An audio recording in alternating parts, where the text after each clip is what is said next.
Marcel Bilonda ainsi qu'Ngoï Kassanji concernant le 14 millions de dollars pour la construction des écoles dans le Grand Kassai. Il a traité avec légèreté l'honorable Ngoï Kassanji. Vous, en tant que président de Novat, quelle est votre lecture face à ça? Ce que je voulais conseiller les uns et les autres, à ne pas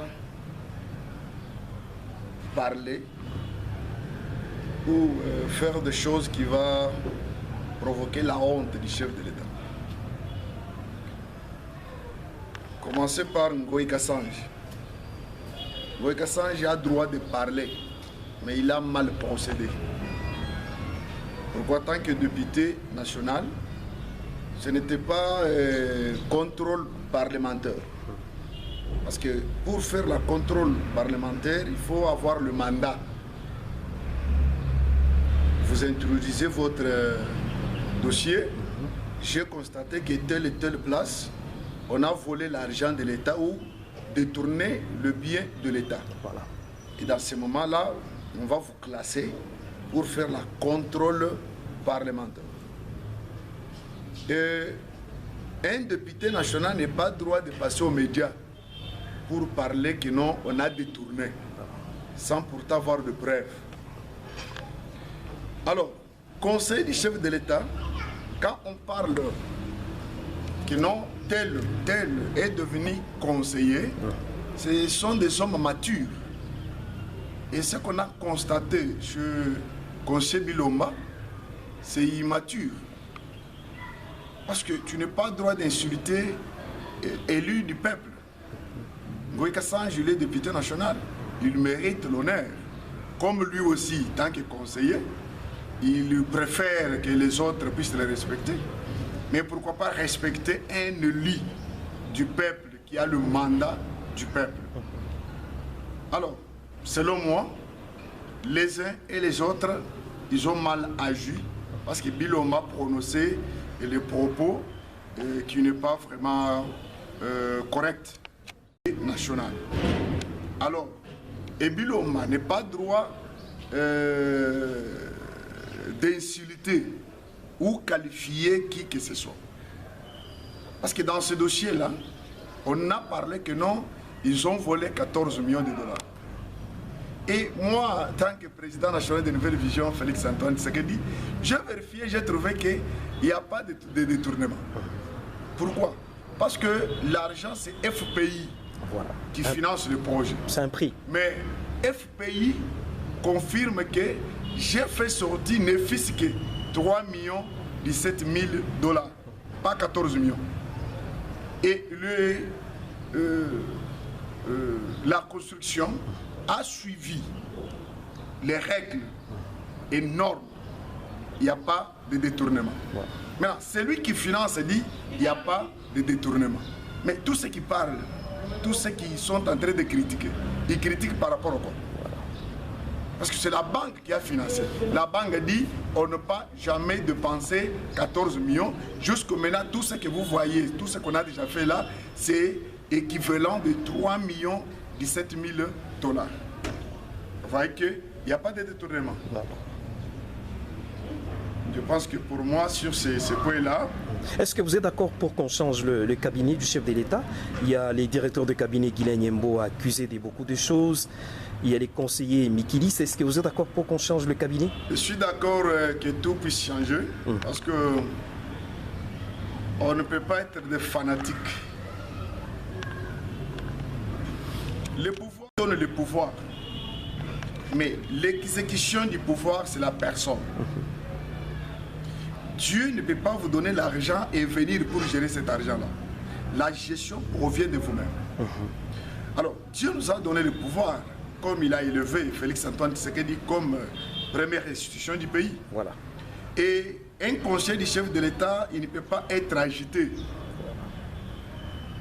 Un homme sans maîtrise.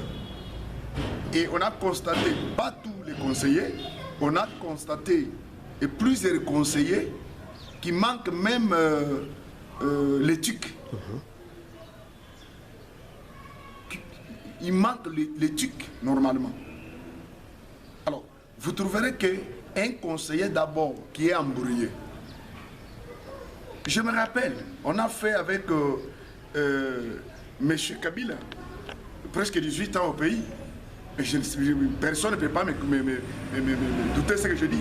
Ou bien personne ne peut pas vraiment refuser ce que je parle. Ou bien me convaincre autrement. Dis-moi 5 ou 6 conseillers de Kabila qui étaient connus par les gens.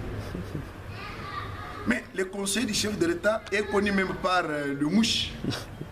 Et tout ce qui se passe, il faut que tout le monde sache que non, c'est le conseiller du chef de l'État. Pendant qu'un conseiller, il doit être discret. Parce que c'est bien lui qui donne la matière au chef de l'État. Il présente les idées, il présente l'idéologie. Mais celui-là ne peut jamais être embrouillé.